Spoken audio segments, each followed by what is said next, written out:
Hi all, this video is more about grounding and earthing, and I might say things that might make you think I'm a tree-hugging hippie, but hey, you can say that if you want, I don't mind. I am a bit of a hippie.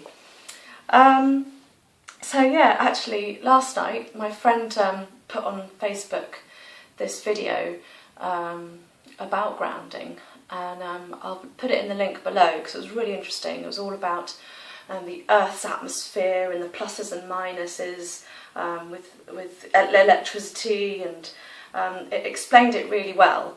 And I remember many years ago my friend Katie saying that she actually sleeps on a grounding mat that she puts kind of under her sheet, and it's always there in her bed. And she actually has to plug it in the wall, and through plugging it, it grounds you to the earth. And she says when she doesn't sleep with it, she notices a really big difference, and she really doesn't sleep as well, and she's not as kind of energised in the morning. It's kind of interesting. I've never tried one, but I'd like to. But yeah, part of this film was talking about how, you know, we walk around most of the year with shoes on, or flip-flops, or slippers, socks, basically insulating us from the ground, stopping us from really connecting the soles of our feet to the earth. And I don't know if you've ever noticed, if you've done some gardening and your hands are in the earth, or you're, you know, if you're doing it bare feet, which probably people don't garden bare feet very often, but you're really connected with the earth. You couldn't be any closer. And you usually feel, like I do, very settled, very still, very steady, very calm after having done gardening. And so Robin and I, having watched the video straight away, we were like, okay, come on, let's go outside. And it is middle of December at the moment. It's nearly the Christmas holidays coming. And so it's pretty damn freezing here in the south of France near the Pyrenees. And we remembered that underneath our driveway there was kind of a layer of plastic underneath the stones, which you can't see, but it's there. So that's kind of half stopping you from earthing properly, really. So we went just the other side of our drive, other side of our gate where there's no plastic, and we just kind of stood there. And it was a really clear night, so we could see all the stars, and the moon was out, and I think I probably managed about 2 minutes, not very long, because my feet were just like, oh my god, it's so cold. And my friend who had done it standing in the snow the morning before, she managed 10 minutes. I don't know how she did 10 minutes. I tried it again this morning, and we had such a hard frost that the grass, you could hardly see any green. There was so much white from the frost. So I was like, right, but I'm going to do it. I'm going to ground myself. So it was just before having my hot shower.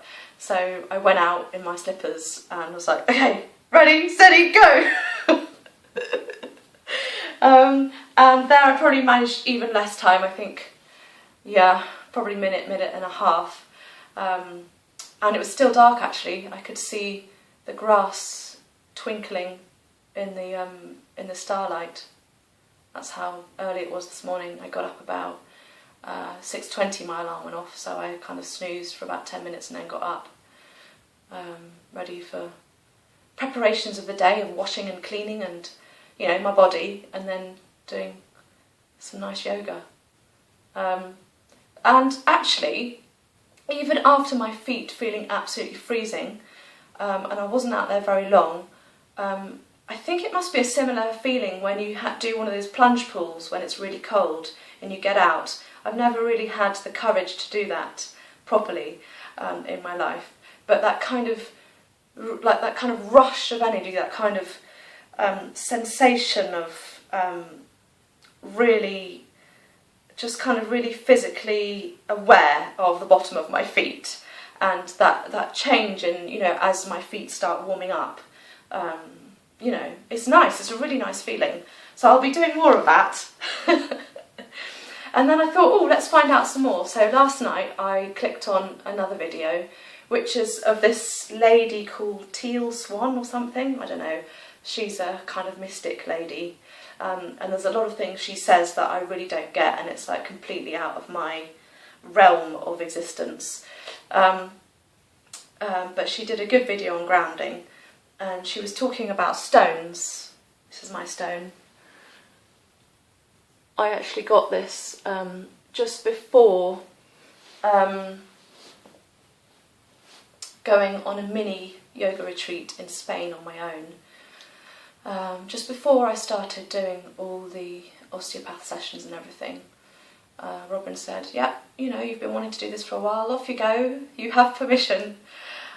So I went on my own 5 nights, and I used my stone every day that I was there. And I actually don't know the name of it, but the lady who I bought it from, who was on a market stand next to me, she told me which 3 stones she had on her stand were the most grounding and rooting, and then I just had to kind of work out which one was the one for me, and you're usually drawn to the one that's right for you, and it was the first one I looked at. I felt them all, and then I just kept coming back to this one, and it's quite big, but she said it's got hardly any imperfections in it. It's very smooth. It doesn't have any cracks or any other colours running through it. It's a very pure colour. It's from Madagascar. That bit I do remember. And I do feel different as soon as I touch it. And she said you have to try and keep your stone low. So don't put it in a pocket up here or something and carry it around up there. Keep it low down, so that kind of near your root chakra is a good place to put it. So this Teal Swan lady was saying, because rocks and stones and crystals, they're more dense, the matter, than us as human beings, that our frequency is drawn to match the frequency of that more dense object, or that stone or that crystal. And I can almost feel it now. It kind of goes, ooh, everything goes down. I can feel it in my body inside. And the lady on the market said, what you can do is you can buy smaller ones of these, and it might seem a bit odd, but you can walk around with them in your knickers or your pants or your boxer shorts. And she said just be careful when you go to the loo that you don't drop it in the water. But she said she often does it, and at first I was a bit surprised. Oh, you put stones in your knickers?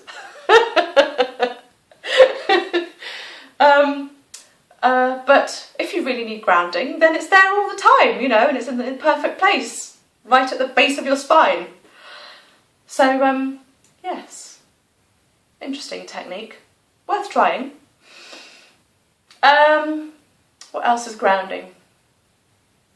I also find that eating a good meal is very grounding as well. Sometimes if I haven't eaten for too long, or the foods that I've been eating are too light, say, you know, more fruit than kind of seeds and nuts and things which are heavier, if I feel too light, then I have a good something to eat, and it kind of brings you down more into your digestive system and concentrates your energy more down there. So, you know, that's something I think about to do if I'm feeling a bit too light. I did have something else. Hang on a minute, I'm going to pause. Oh yes, so when I'm on my yoga mat recently, what I've been doing for grounding is I'm doing a lot of standing. So I'm literally, sometimes with my feet parallel, sometimes slightly open, so that my hips have a chance to be more open. Sometimes I've even done slightly inwards with the toes, and then sometimes I put my feet together, sometimes I put my feet apart, sometimes I put them much wider and ground my pelvis down, so that my sacrum is really pointing down into the earth. But sometimes I'm really not making any efforts to angle my pelvis in any way, shape or form. As I was saying before, no force. But what I am doing is I'm imagining like a root coming down, and I might just start my root going down my body and maybe down my shoulder and down off my arm, but my arm's down by my body, and then the root goes down into the earth and finds the earth and roots down. And then I'll do that on the other side with another root coming in. Then I might go back or front first, doesn't matter, I just, whichever way around I want to do it, that morning I do it.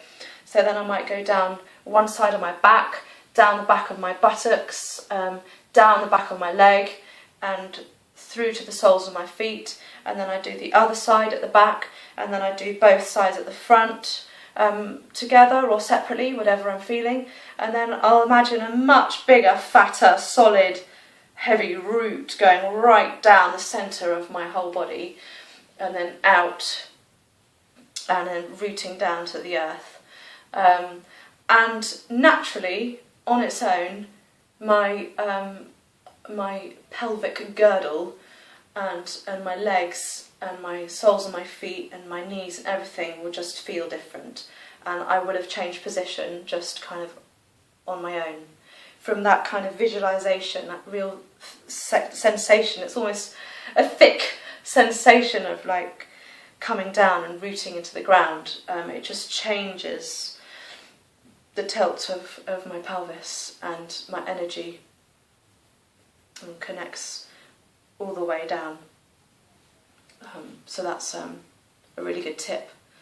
Another thing actually that I could say is when I'm lying down, I'm connecting the back of my head, which touches the ground, with where my sacrum touches the floor, so I'm really aware of those points that connect with the ground underneath me, because they are connected, zoop, zoop, zoop, with my spine.